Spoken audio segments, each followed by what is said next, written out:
Hello and welcome to the SDRealness Podcast, brought to you by Sales Development Revolution, where we talk with practitioners about their take on important topics in the space. I'm Alex Ellison, and here with me as always is my co-host, Grayson Fulbright. Hello, everyone. So we're going to change it up a little bit in this episode as far as the format goes. Instead of diving deep into one particular topic or something like that, our guest today, who I'll introduce in a second, was able to reach out to a bunch of SDRs and sales development professionals and really get their idea of what they wish they had known when they first started as an SDR. So before we dive into that, like I said, our guest today, I'd like to introduce him, is Calvin Patterson. He's an account executive at Concert, where they're trying to rid the world of bad comp plans. Calvin, thanks so much for hopping on with us today. Thanks so much for having me today, guys. Awesome, Calvin. And I really like this question that you posed to everyone. You know, what did you wish that you could have known that would have improved either, your progress or your career? And so I chose one, and I'll kick things off here. This one is from Sean Kawaguchi. He's a BDR at Kudos, and he made a great quote about awareness, and I'll read it here. Self-awareness, this takes time to develop, both personally and professionally. But the sooner you begin working on it, the better. And the reason why I chose this one is, me being an entrepreneur and not having that kind of like traditional path through the SDR and AE role, I've had to pay particular attention to myself, my learning, my skills, my progress, because otherwise there's not as many people, not as many accountability systems to prevent me from failing. And I think especially for SDRs, if you want to be crushing quota and kind of on the lineup for a promotion or whatever it is you're wanting to do, you need to have that self-awareness because it's foundational to everything else and it all falls into place. What do you guys think? Yeah. So I would completely agree too. It's such a great quote. And I think overall, like EQ and just self-awareness is just key in whatever you're doing. But when you specifically relate it back to why I chose startups over even massive companies. Like I knew about myself that I wanted to be in an environment where I had the ability to learn about different parts of the company, as well as, just make a bigger impact instead of feeling like I was a number and doing the same thing over and over again. And I learned this through, I had so many interviews with massive, great companies that have an amazing reputation, but I just learned this through the interview process, as well as doing a lot of self-reflection. I'm really big on meditating, and I still am not on a daily practice, but I'm working getting towards that routine. But I think as much as you can learn about yourself, whether that be through conversations with other people, meditating, journaling, figure out what works best for you. Like if you're an introvert, self-reflect, but if you're an extrovert, which I am, I've just realized that the more conversations I have with other people about myself and trying to figure that out, it works for me in conversation. I think of ideas and what makes the most sense for myself instead of just only doing self-reflection, which I think a lot of people think is the only path to learning about yourself. Yeah, I think that's a huge point you just made, is that it's not everyone is made to be able to just, sit down quietly and maybe meditate or close their eyes and really try and figure out, what makes them tick. For a lot of people, they need to have that conversation, someone to bounce ideas off. And so, I think that's a really important aspect of developing that self-awareness, is being able to understand not only what you think of yourself, but how you might be perceived by other people and whether or not you want that to be the perception that you give. And that just ties right into the SDR role where, if you know who you are, you know how to represent yourself reaching out to prospects on a daily basis, which is hugely important for the role. Yeah. Yeah. And I think, Calvin, you made a good point earlier too about awareness in just the career in general. I actually didn't think of that part, but you're totally right. I see so many sellers out there and a lot of managers and leaders that talk about, if you want something to happen or if you want change to happen and you're not getting it in your org, you just shouldn't be there. Be aware about why you're going into an org. I think that's a really good takeaway, especially for newer SDRs who might be a little unfamiliar with how to actually navigate the business world to find the best employers and what that would look like. So good shout out there. Calvin, I wanted to kick it on over to you. Do you want to read the one that you ended up choosing?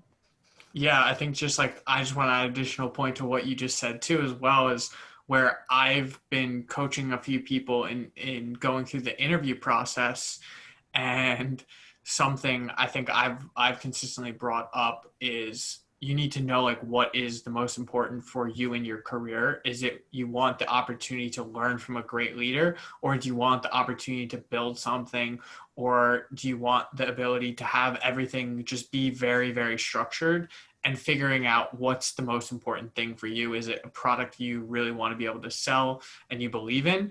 Or, there's always a lot of things you got to take into account. But my quote that I picked that I really liked was from Daniel Klein over at Namugu. He's the head of business development over there. And his quote was, "For me, what I wish I knew going in was just how important it is to be an active participant in your own education. When I look at potential BDRs for my team, that seeker mentality is a key thing I look for." So I think just the ending part where he's looking for the seeker mentality and the natural curiosity. When you're interviewing, you have to be able to have questions, and you have to have thoughtful questions, not just, oh, what's the pay?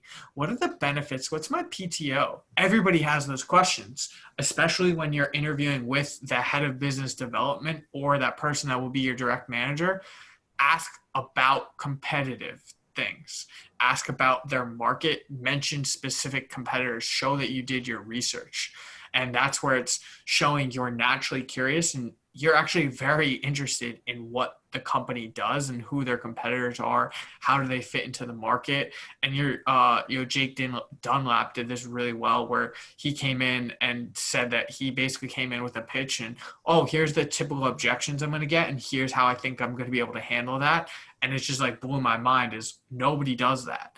And, taking like the small amount of time like I do to just customize the Zoom background. And for me, I was put in a situation where I didn't have structured learning. So I really needed the natural curiosity to consistently be looking to learn from more people. And that's where I built my SDR 101 doc that's like on my LinkedIn right now, that I just started throwing resources to, okay, here's all the LinkedIn leaders I'm following and I'm consuming their content. Here's free courses you can take online. And there's so much you can learn that doesn't have to be from your internal company, but go speak to your leaders, go speak to your top performers at your company and ask them what they're doing to be successful. That's the key, I think, and always being open to learning, not that there's always something you can learn more and always improve. Yeah. And on a more sort of tangible level or practical level for an SDR, that's also true about the products you sell. I know there's far too many organizations out there who say, all right, you're an SDR, you need to know this much about the product. This is what we'll include in the training. But beyond that, like the field engineer, the AEs, they'll be able to take it from there. You're never going to need to be able to run a demo. So why would we take the time to train you on that? So a lot of times you have to put that on yourself as the SDR to say, well, okay, sure, like you're not going to teach me this, but can I sit in on the demo? Can I sit down, have some one-on-ones with the AEs and learn more about the product? Can I sit down with a developer and really dive into the details if I feel like that will help me on my prospecting calls, on my outbound outreach? So being able to see what is given to you and then take that step beyond that is, I think, what really separates, a good SDR who learns, the bare minimum from a great SDR who really is curious and wants to improve in the role. Yeah. And I think you really kind of boiled it down well, Alex, to where in my mind, like learning and curiosity are at the core of the role, because you can learn the processes, you learn how to use the tools, but sales is very open-ended. Situations are different. People are different. Companies are different. And so if you don't have that curiosity, it's so easy to miss things. If you don't have that seeker mindset, it's super easy to gloss over things or just become an order taker. And I think the willingness to learn and that active curiosity really does make the difference between someone who just gets trained and plopped into a seat versus someone who's crushing quota and about to become, a manager or an AE. So I really do like that advice. For sure. And then to dive into mine this time, this is a quote from Sarah Drake in SDR at Slack. And so I'll just read it in full. I wish I knew that not everything is about me, and it's not about you either. What I mean by that is for every hang up, for every unsubscribe, and for every meeting no-show, there's a reason that has to do with your prospect, not necessarily about you. The earlier you can learn to not take things personally as an SDR, the happier and more successful you'll be. And that one really resonated with me because I really looked back on my time as an SDR, and this is one of the first things that I didn't know, I guess you could say. It's something that I took the longest to learn. I feel like I had a lot of that natural curiosity. I like to consider that I'm relatively self-aware, but when I would send out emails, when I would make phone calls, I would, I'd put the personalization in. And when I did that, I would also put myself in there personally. And that's a fine line that really takes a long time, or took a long time, at least for me, to develop, between being able to, do the research, put in the time, and really care about this prospect I'm reaching out to in terms of trying to, open a conversation with them, and still being able to understand at the end of the day that if they don't want to talk to me, even if they're rude to me, it's probably not because of who I am. It's just because of what I'm selling, or because of a circumstance that's outside of my control. Yeah, I think it's probably the hardest thing to learn. And it doesn't happen magically overnight. Every time you're picking up the phone, you want success. Only 100% success is considered success to us. I think that is just so key, where it's about actually learning to enjoy the process and the journey of where you're going, instead of strictly just being focused on getting the yes. And like, as you said too, is, a lot of these rejections are not because of you. They're the company, or the person's having a bad day. And, sometimes you just need reminders of that. And I think once you get to really that point, it just becomes so much easier to sell, because you're not taking rejection personally. But it's not easy to get to that point. And I think everybody at the end of the day, the best sellers really do care about their prospects. And a lot of the top performers are in it because they really feel like, I have the ability to impact somebody else's life. A lot of people, it still comes from, hey, still have the opportunity to make a lot of money. But again, they enjoy the learning about these other companies, and here's where we're going to be able to fit in. And that's, again, it loops into the natural curiosity about learning about these other companies, learning about your business, and where do they mesh, instead of just, I'm in this role where I'm going to automate everything too, where it's easy to separate yourself then, but then it also, you're just a robot kind of. And, you're not going to stand out in the noise that exists right now. It's, you look at a leader's calendar right now, or their email inbox, it's absurd. You have to do something that stands out. And that's where it's, when you invest that time of like a video or a personal message, again, is you took the time because you really feel like you can impact this person, but you can't be like, oh, okay, it's all on me and my fault if this person doesn't answer, or they're like not interested. Okay, they're not interested in you and who you are as a person. They just don't want your product. They're using a competitor. It's a bad day. It's not an easy thing to do, but I think it's one of the most key things in sales to master. And I think it's a mindset issue too. In my mind, resilience takes repetition, of course, because you have to be consciously thinking about that future vision that you want to feel. But if you are scared, or if you have this mindset that you are the linchpin between your company's success and the prospect rejecting you, that you're just going to fall apart from the start. You can't be resilient about something if everything is pointed at you, even the things that you can't control. One other thing that you pointed out, Calvin, that I loved is about trusting the process. Because, listen, if you have a company that gives you as an SDR the control to modify messaging and play with cadences, like, so be it. And maybe there is a little bit of fault there, but most of the time, like, you've got the support of marketing teams, of more experienced reps on your teams, of managers and leadership that help not only build this messaging and this journey for your buyers, but should also be helping you coach through how to go just repeat it effectively and efficiently. And that I think is the best part of this quote, is that if you trust the process, resilience comes, because you're not really focused on the outcome of each one. You're just focused on how each one like goes through the process. If you just focus on those steps, it's a lot easier to take a step back and say, okay, that went wrong. I didn't do wrong. You know, it's not all me. It was a mistake here and I can fix it, rather than I'm not cut out for sales. I love that quote, right? I'm not cut out for sales. This is it for me. I'm like, no. You either you didn't trust the process or you didn't follow the process, is what I say. I'd love to give a quote from Man's Search for Meaning. I don't know. Have you guys read that book?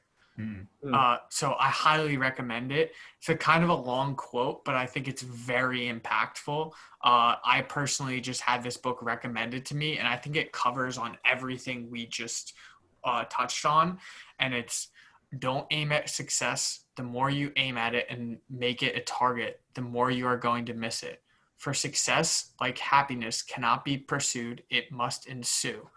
And it only does so as an unintended side effect of one's personal dedication to a cause greater than oneself, or as the byproduct of one's surrender to a person other than oneself. Happiness must happen. And the same holds for success. You have to let it happen by not caring about it. I want you to listen to what your conscience commands you to do and go on to carry it out in the best of your knowledge. Then you will live to see that in the long run, I say, success will follow you precisely because you have forgotten to think about it. Wow. That's awesome. That really does a good job of really laying out the idea Grayson and Calvin, you both talked about, where it really, like, you have to trust the process. You have to embrace the journey. And that's really the focus of the mindset. I've never really thought about ignoring success. So that's a really interesting way to put it. And I'm going to take some time after this to think about it. But, but yeah, really just making sure that your focus is on what you're doing now, as far as the process, making sure it's something that's repeatable, making sure you're learning from your experience.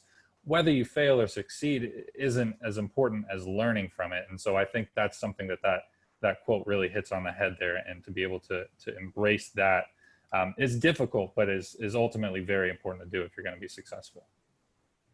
Yeah, I think that's pretty much what the quote is, the long-term goal is, it's so easy to only focus on that, but you just need to focus on the little wins and right now, and, put yourself in the right situations. I think that's where you still need to focus on what is your goal to, put yourself in the right situations. If you don't have a goal, it's hard to put yourself in that right situation.